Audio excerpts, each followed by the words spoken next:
Welcome to Building the Future. I'm your host, Kevin Horick. You can check out new episodes of the show every Tuesday and Thursday at 2 p.m. If you missed an episode or want to get more information about the show, please visit buildingthefutureshow.com.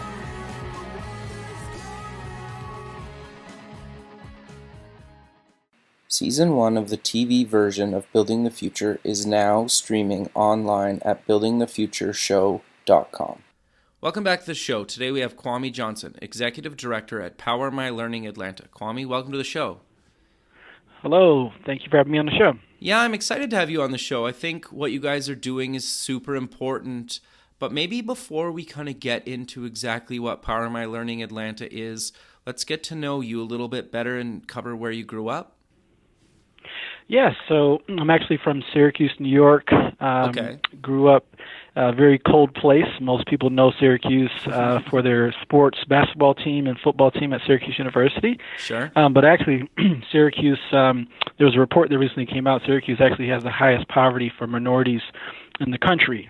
Detroit was number 3, Syracuse was number 1. So it's a pretty depressed area, a lot of poverty. I was fortunate to make it out of that situation and go to college, And in college, I decided, you know what, I want to do something to change this situation. So I decided to go into nonprofit. I actually left college when I was 19, started to work in a nonprofit, focused on education, which I believe is the fastest way out of poverty. So I've been doing this ever since, and really excited about the work we're doing with PowerMyLearning here in Atlanta. Sure. No, I think that's awesome. But you did go to kind of university. What did you end up taking in university? Yes, I went to Hampton University in Virginia on a track scholarship. Oh, wow. And when I was there, it was a really great school, and I actually took on an internship in Washington, D.C. for a nonprofit called the Center for Neighborhood Enterprise going into my junior year. And they focused a lot on doing work in high poverty, violent schools all across the country. And at the end of the internship, they offered me a job. So I decided to leave Hampton. My parents weren't too happy about that, and started working in a nonprofit at the age of 19, and have been here ever since, just doing work in different communities across the country, really trying to help young people reach their full potential through removing barriers that prevent them from achieving their education. Sure. No, I think that's awesome, and it's super important, and it's awesome to have people like yourself that are willing to, dedicate themselves to improving other people's lives. Thank you. So I'm curious, how did you make the journey down to Atlanta? Yeah, so I've been in D.C. for the past 15 years working mainly focused on education, different national nonprofits, most recently with an organization called Communities in Schools, which is the nation's largest dropout prevention organization. And have a family now, and I have some family here in Atlanta. Atlanta had always been on the list for us, me and my wife. And if you look at just some of the challenges Atlanta faces with their a lot of different pockets of poverty throughout the city and also the metropolitan. And I learned about the work that PowerMyLearning was doing to really leverage technology and digital learning to increase student achievement by focusing on not only students but teachers and also their parents, which I thought was very unique, and I've never come across an organization doing that. And they had an opening for an executive director, and the rest is history. I've been here a year now in Atlanta, and it's been great. Wow, that's awesome. So what exactly is PowerMyLearning? So we are a nonprofit that is leveraging digital learning to increase student achievement, and we do that in a number of ways. We're actually a national nonprofit. We started in Atlanta in 2007, but our national office actually started back in 1999 in New York City. So we have offices in New York, LA, San Francisco, and also in Atlanta. And here in Atlanta, we're really focused on high poverty Title I schools, underperforming schools, elementary and middle schools.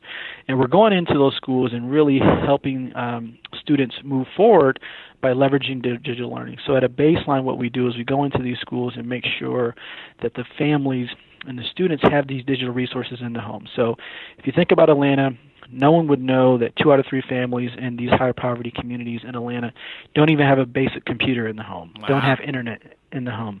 These are some basic things, basic barriers that prevent students from going to the next level.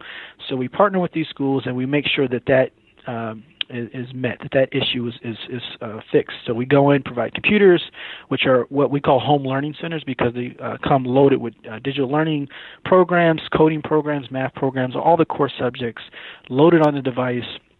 The families come in and they go through our training so that they can really leverage these resources in the home. We know that students do much better when learning continues in the home. And for these low-income families, these families live in poverty, that's just not happening for a number of reasons.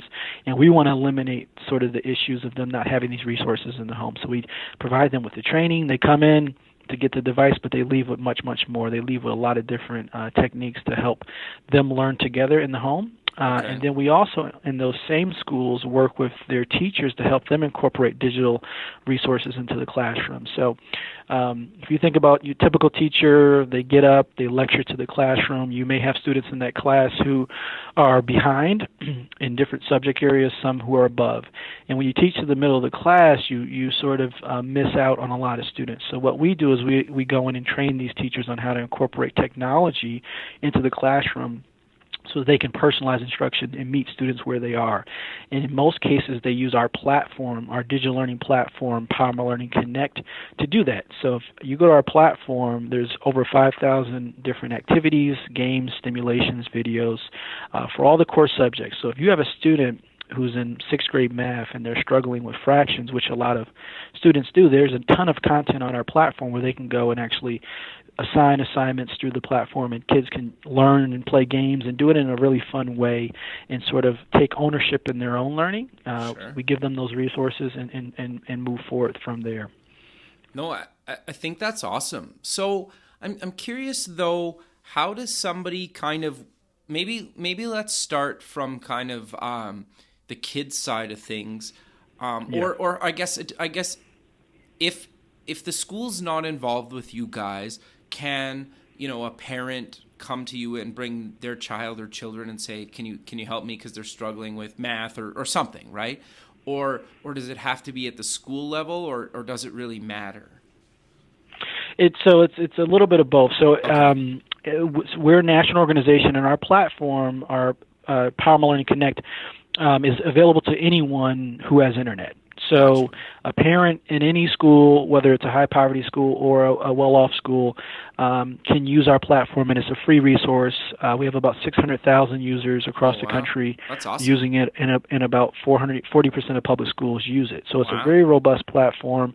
We actually don't create any content. We actually just go out and find the best of the best games and learning activities that are out there already, and then we bring it in to our platform and make it available for free for families, and we actually curate it and sort it by grade level, by Common Core standard, what have you. So it's a very user-friendly platform where if you're a parent or a student or a teacher, you can go on and find content. Teachers can monitor how their students are doing and make assignments. Parents can do the same thing. Parents can sort of learn along with their child because math, sixth grade math, is very different than it was when most parents were going through the process, and it's a lot more difficult. And we eliminate the confusion for families and parents and teachers. Right now, if you are a parent or a teacher, you go on and search through Google, sixth grade fractions, you're going to get hit with a lot of different content.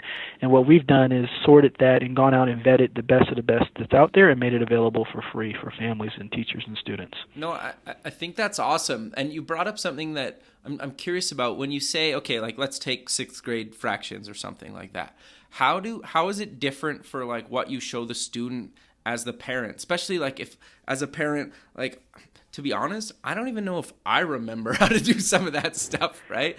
And so how do you help the parent compared to the student? Like, do you just, obviously you display different content, but maybe just kind of at a high level, like how do you help the parent kind of teach something that they may have never learned or forgot themselves, or No, it's a great question. So for parents, they use a lot of our videos. So YouTube and all the different video applications, There's tons of Khan Academy is another example of just different content that's out there that really helps explain very complex problems or fractions, whatever the student is working on. So a parent could watch a video, get caught up, and then be able to do the program with their child. Students, they really go for the games and the fun things to do. Sure. They're learning it in the classroom, and their teachers then assigning assignments to our platform for them to do when they're at home to sort of make sure they're mastering the content. So they pick a lot of the games, and we really want to make it fun for kids. We know that if students can demonstrate ownership and learning, they do much, much better. So we really focus at a young age of helping them develop those skills so that they can carry on as they go through the K through 12 system. Sure. So obviously people can kind of start, like if they're kids in grade 6, they can start with your system, or they can kind of go right from kindergarten to grade 12. Like at any age, they can kind of join and just start, kind of their learning. Yes, so if any student who's kindergarten through 12th grade can access our platform and have access to a ton of content and resources, digital learning resources, and that's K through 12. So we also operate in our regions, Atlanta, San Francisco, New York, where we actually work in schools. So the platform is available to anyone in any state. As it relates to our regions, we actually have partnerships in these schools where we actually have staff on the ground working in these schools, these elementary and middle schools, and these high poverty schools with the families, the teachers, and also the students. So it's a combination of both. The platform I recommend to even my friends who I meet, and I say, hey, if you have kids who are school age, it's a great resource. But then we have our ground force actually in Atlanta, New York, and San Francisco, and in LA. Sure. So when you say you have these people in the schools working with kind of kids and teachers and even parents, what exactly do they do? Do they actually sit with students and kind of help them through different subject matter? Or is there like times parents can kind of come in and ask them questions? Or how does that exactly work when it's kind of in the school?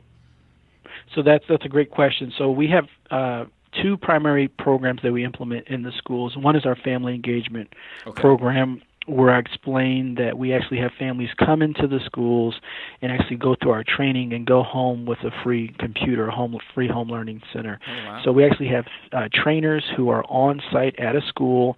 We typically do them on a Saturday. Which is unheard of for a Title I school where you have 80-90% of the families coming into the school building and going through a 3-hour training. That's sort of unheard of. These schools really struggle with family engagement. So we're using our digital resources and coupling it with family engagement to get families in the school and get them engaged around learning. And we use technology to do that. So they come in, they sit with our trainers. We break them up into classrooms, the families, and they train. The parent trains with their student. That's a requirement of our program, that they learn together, because that's what it's all about for us. And they go through that on a Saturday, and they go home with a free device that we provide support to. If something happens to the device, we'll replace it or repair it. And then we also do ongoing workshops at the schools in the evenings, depending on the school's needs, to continue to go deeper with parents. Because many of these families we work with are just disconnected from the school, and they don't know what Common Core is. They don't know what STEM is. They don't know about a lot of these things their students are going through, and we want to help them along that process. So we do that through our family engagement work.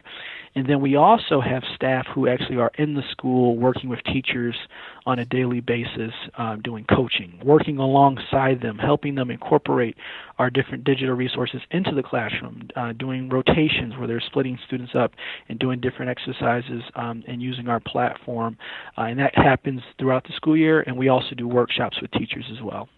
Got you. Okay, so I'm curious then, is the curriculum for the K-12 kind of classroom, is it state level? Is it nationwide? Is it pretty similar to that it doesn't really matter? Like, because it's got to be a huge challenge to curate content for K-12 for, the entire country. No, you're right. So when we work with a school, it's very customized based on what that school is doing. So here in Atlanta, for example, you have a number of schools that are focused on STEM. Gotcha. Some are IB. Some are focused on different disciplines, and we go in and work with the school based on where they are. For us, it's about helping kids learn, regardless of what course they're taking, whether it's math, science.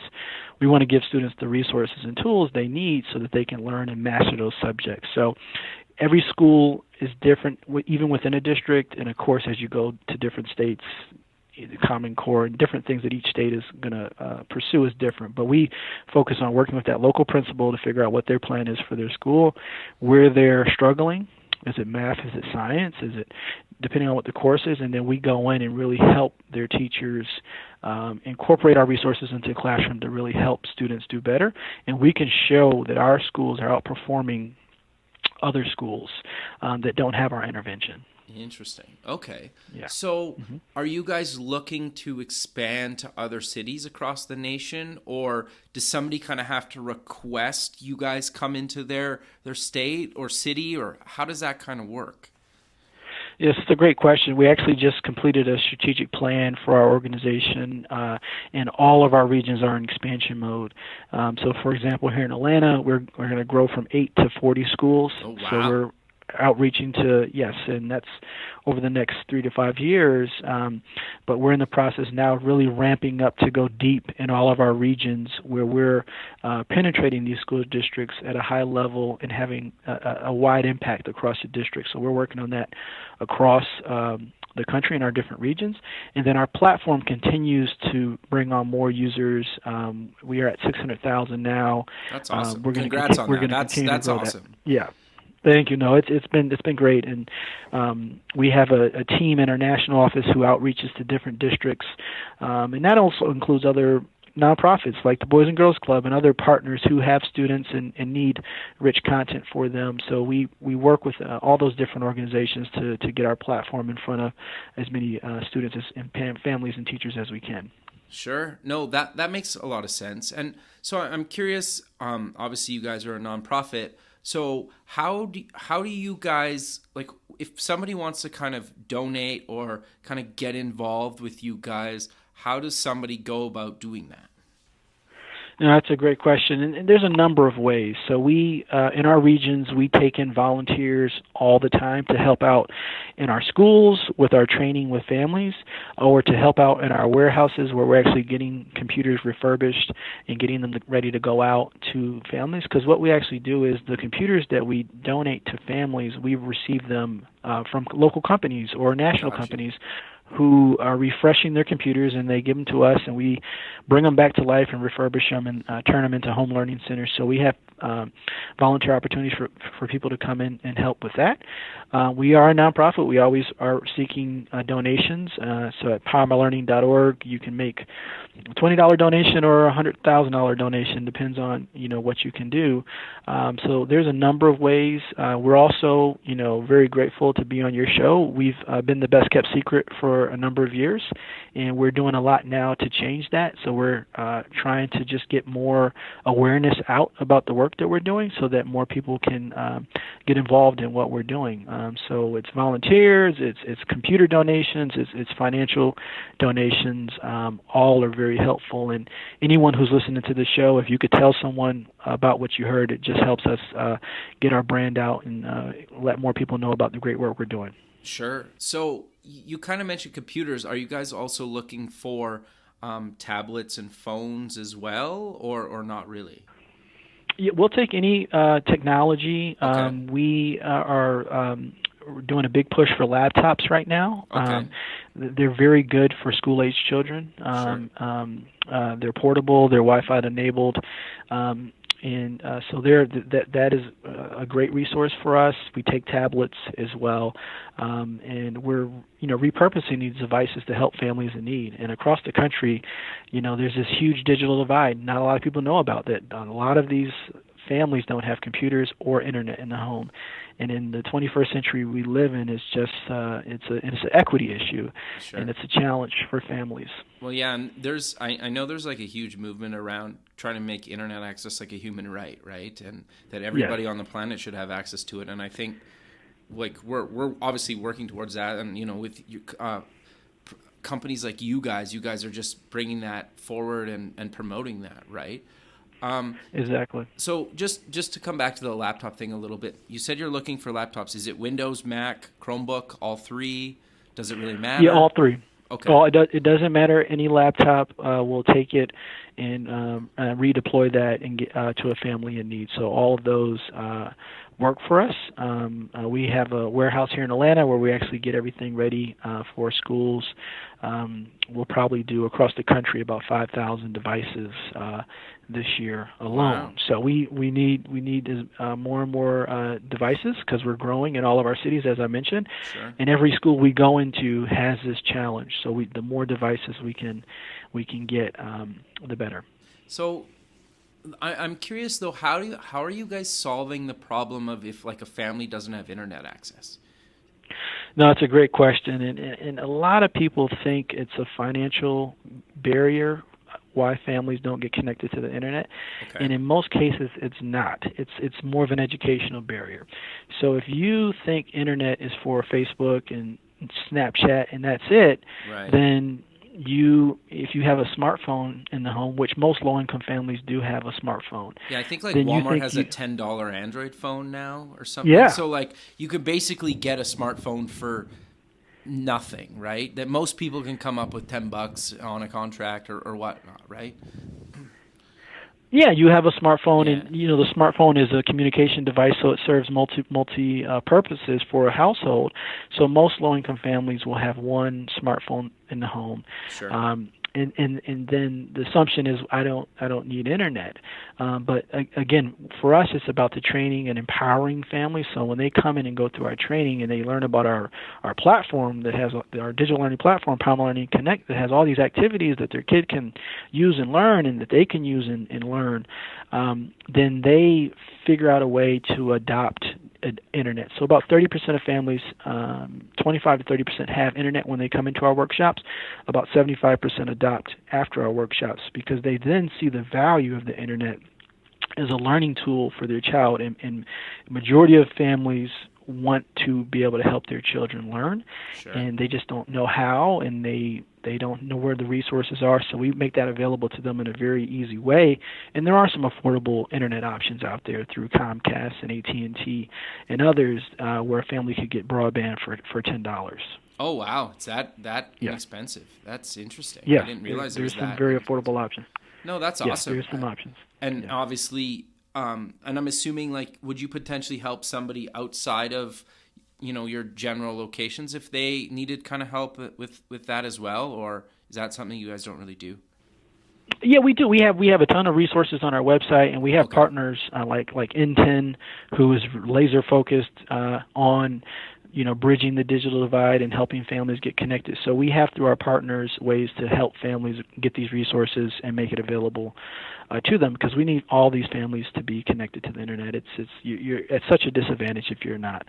Sure. No, that makes a lot of sense. So I'm kind of curious to know what else you kind of see is, like you mentioned, this kind of digital divide and kind of, I think a lot of people take for granted that they just have internet, they have a laptop or desktop or both and a tablet, like people these days. But what do you see commonly that people don't have, whether it's just having internet or access to the internet and whatnot? Like, is there any other things that you guys are trying to promote or get people that, maybe people don't think about all the time that they just kind of take for granted?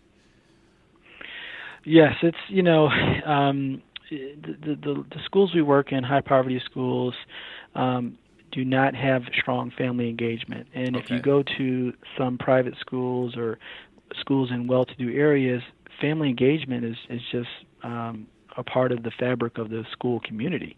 Parents are engaged; they're up to date on what's going on in the school on a daily basis. And when you have that big disconnect in low-income communities, it's like the student just goes off to school and the family's not aware of what's going on. So we're actually developing an app, a PowerMyLearning app, where we can actually do text messaging and push notifications to families. So as I mentioned, most families do have a smartphone in the home, and we see that as another communication channel where we can actually inform families of their students' homework assignments and things that they need to work on or be aware of, or different activities in our platform they can access. So that's sort of the next level for us, is just figuring out how do you continue to bridge that communication gap or family engagement gap between the school and the family, the school and the family and the students, because we know students do much better when their family's engaged in the learning process. So we're just trying to figure out, having a device in the home is one way to do that.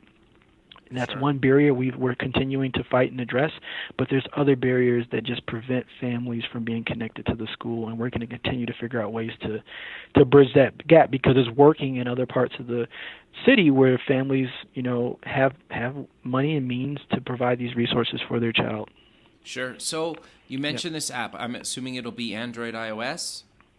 It'll be Android, and it'll also be for iPhones. We're going to make it as mobile friendly as possible, and it's in the development phase right now. We're building that out, and that's a new addition for us, because our platform is available now, and we want to make sure we can reach families that may not have the internet as of yet and have it on their device through their smartphone. Sure. So, what do you have a rough kind of time frame of release of this, or is it still kind of too early to tell? Our plan is to get it done this year in 2016. Okay. Yes, so we're going to do a pilot in New York. We're working on that now. So this is something that's going to be coming out pretty soon. And there's been a lot of research around just text messaging in low-income families, and we're going to continue to go down that road. Sure. No, I love it. I think what you guys are doing is super cool. So you have this web platform that pretty much anybody can use. You have a bunch of locations throughout the country, and you're looking at expanding those. You're building this mobile app for Android and iOS. Where do you guys kind of want to go beyond that? Or is that just too big of a kind of thing to think about right now because you guys are doing so much? It's a great question, and I think we have we're laser focused on making sure we expand in our regions over the next 3 to 5 years to grow with fidelity and quality, because that's also a challenge that a lot of nonprofits face, that they can do one program well in one school, but when you take it across multiple schools, multiple districts, it becomes challenging. So Gotcha. that's a big focus of ours, is making sure we grow with fidelity and quality over the next 3 to 5 years. This is the first time we've grown with this level of scale, and then continuing to build out the platform. I mentioned the app that we're going to be building. That's a big focus as well. But for me, my personal goal is to reach as many kids as we can, as I mentioned, my background, and sort of going into this to make an impact on as many young people as possible. So hopefully, eventually, PowerMyLearning will be in every community that needs us across the country. Sure. No, I think that's awesome. Just kind of to go back a little bit, I've been thinking as we're kind of talking about how to get involved, like, are you guys I know you guys are looking for volunteers and kind of laptops and tablets and whatnot.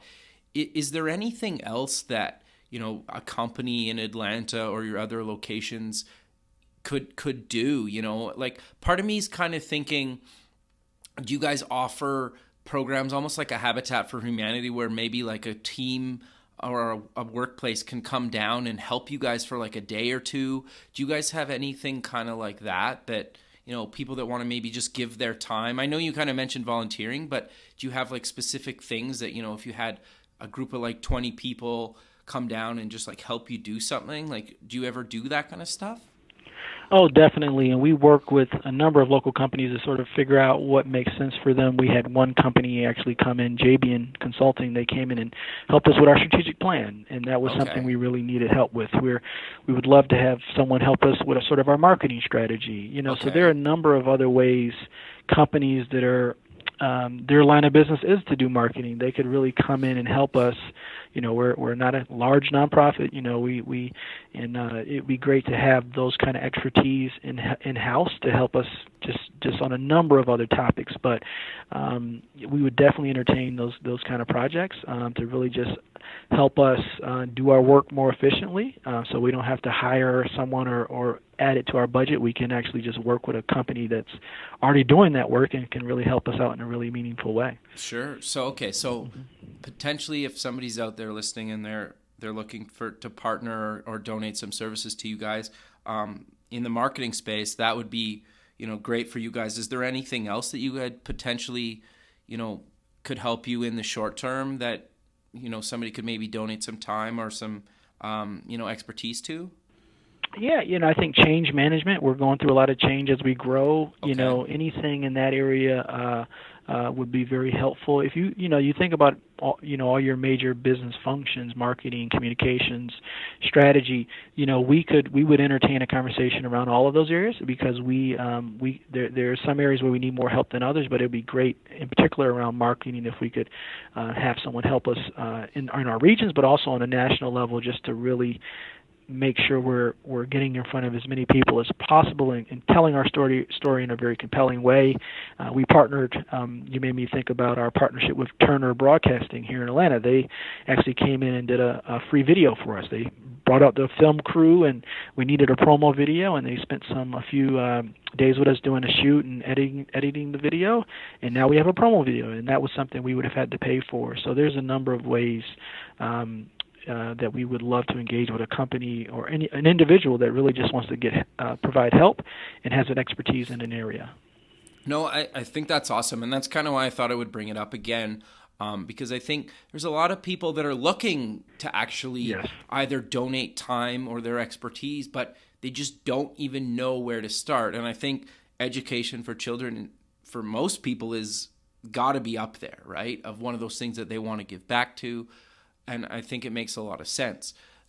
So I'm kind of curious, though, to maybe we're kind of coming to the end of the show. Just for somebody that kind of maybe tuned in a bit later, do you want to maybe kind of give just a quick overview of what you guys do for the K-12 student, the family member, and then maybe the teacher as well? Yes. So, in short, we're using digital learning to increase student achievement, and we have great results across the country that show that students who are involved in our programs do much better in core courses like math and science. These are core STEM programs that students need to master at a young age. Most of the jobs of tomorrow and of today are going to be STEM related, so we're very heavily focused there. And we're harnessing digital learning to advance. We're doing personalized instruction with our teachers and helping them drive student ownership of learning, while also using technology to strengthen face-to-face interactions among students, teachers, and parents. So if you take a triangle and you put a parent on one end, a teacher, and a student, and you draw the triangle, we're using technology to connect all three of those parties, which is very unique. You come across a lot of nonprofits that are focused on students, some are focused on parents, some are focused on teachers, but we're actually using technology and digital learning to connect all three of those parties, and I say connect, not replace. There's been a number of initiatives that have focused on replacing teachers with computers, replacing parents with computers, and we don't believe in that. We think technology should be used to enhance those relationships and not to replace. No, I think that's awesome, and I think realistically, who knows what the future is going to hold or what kind of devices we're going to use by the time that somebody's in, grade school these days. Once they get out in the working force, who knows what type of device they're going to be using. But the fact that you're getting them into and used to technology and internet and this kind of thing is you're just preparing them and you're teaching them just basic kind of tech skills that will apply to whatever job they end up going into, right? Even if they're not in a tech job, they're probably going to be interacting with a piece of software. There'll probably be some sort of form of the internet if it's not the same as what we're currently using, right? And so I think even just the fact that you guys are teaching kind of technology skills and how to use a computer, whether that's the same form factor by the time they get in the workforce or not, the fact that they understand it and can kind of see how things change. It's not as scary as if they turn 18 or they're 20 and they get in front of a computer for the first time, right? I think exactly. So I think that's awesome for you guys. No, thank you. And in the state of Georgia, for example, in third grade now, students are going to be required to take their standardized test online. Oh, really? And they're going to be in their timed test. So if you think about it, if you're a third grader and you don't have a computer in the home, never experienced a computer, don't know how to type, and the only limited time you have access to computers in the computer lab in your school, even if you know the answers to the questions on the test, you're at a disadvantage. So We want to make sure, that these students have these resources. And I mentioned the laptops we provide we call them home learning centers. And the reason we call them home learning centers is because they come preloaded with 40 different educational programs. So even if a family doesn't have internet and they don't have access to our platform, which has 5,000 activities, they can access 40 on the device.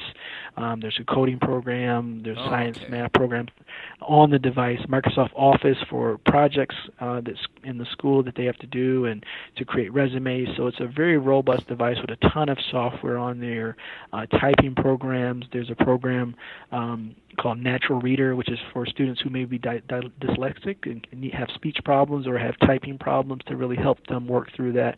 So it's a very robust home learning center for the family to use to help their children do much better. But it's a big problem across the country. This is the first time in history, as you know, that most of our students, 51% of our students are in public education, live in poverty.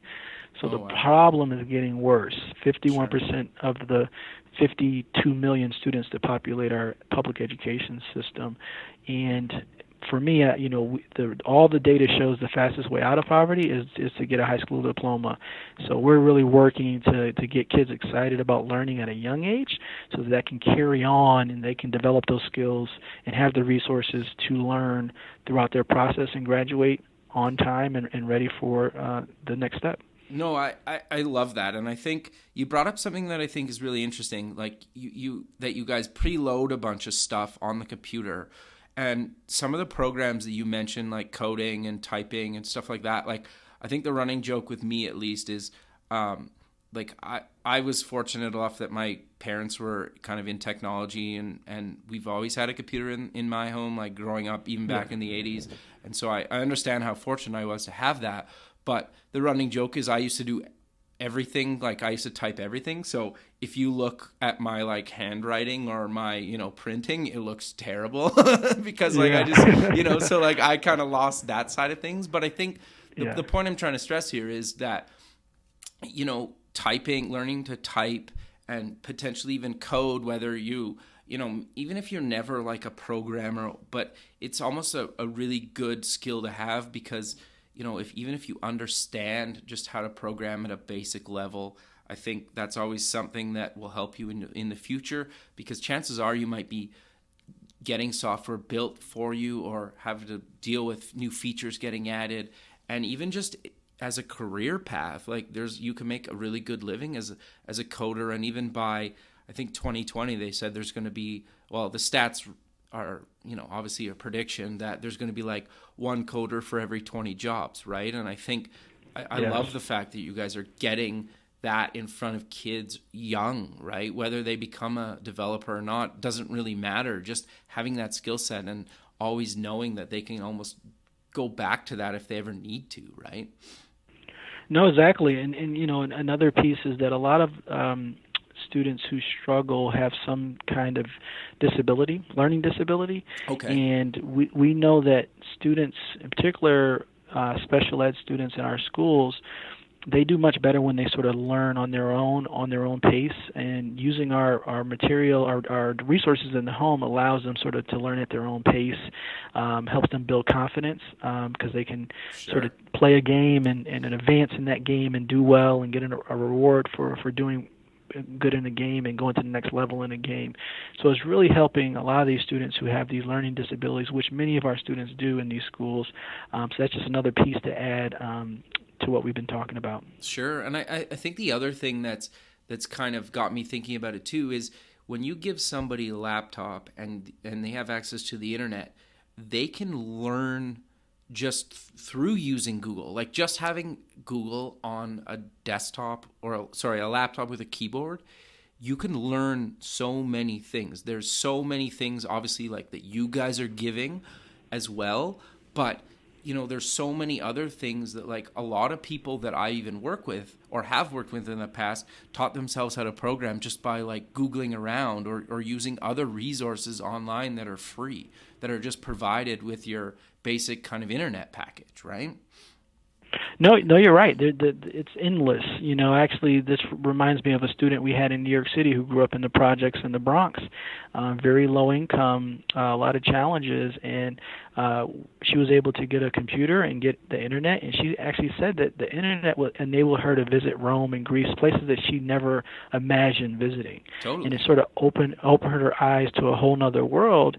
And now this same young lady has started her own coding program for kids, and it just really the internet and the technology just can open up your eyes, whether it's to different coding programs or to a place you've never visited that will spark your interest in something else. It's just endless. So we want to make sure at a basic level that these families have access to these resources. Love it, man. Well, we're coming to the end of the show, so maybe let's close the show with mentioning again where people can find you guys online and any other kind of social media links you want to mention. Great. So we'd love for many of you all to just get involved, to visit our website, which is PowerMyLearning.org, and learn more about the great work we're doing to really increase student achievement through digital learning across the country. We're also on Twitter and Facebook. It's PowerMyLearning. All is one word. PowerMyLearning.org is our website. Love to learn more about what you're doing and help you get involved with what we're doing. Perfect, man. Well, I really appreciate you taking the time out of your busy day to be on the show. I look forward to keeping in touch with you and kind of seeing where you guys take this thing throughout the rest of the year. And I'm excited to check out the app when it comes out later this year and, see what you guys end up doing in 2017 as well. No, thank you, Kevin, for having us on the show, and you're helping us sort of build that brand awareness, and we're a step closer to becoming a household name. So thank you for having us on the show and for us to be able to share what we're doing with your listeners. Yeah, no problem, man. I'm happy to connect you or help you in any other way I can, anytime in the future. So do reach out and let's keep in touch. And, thanks again for doing this. Great. Thank you. Have a good day. Yeah, you too. Bye.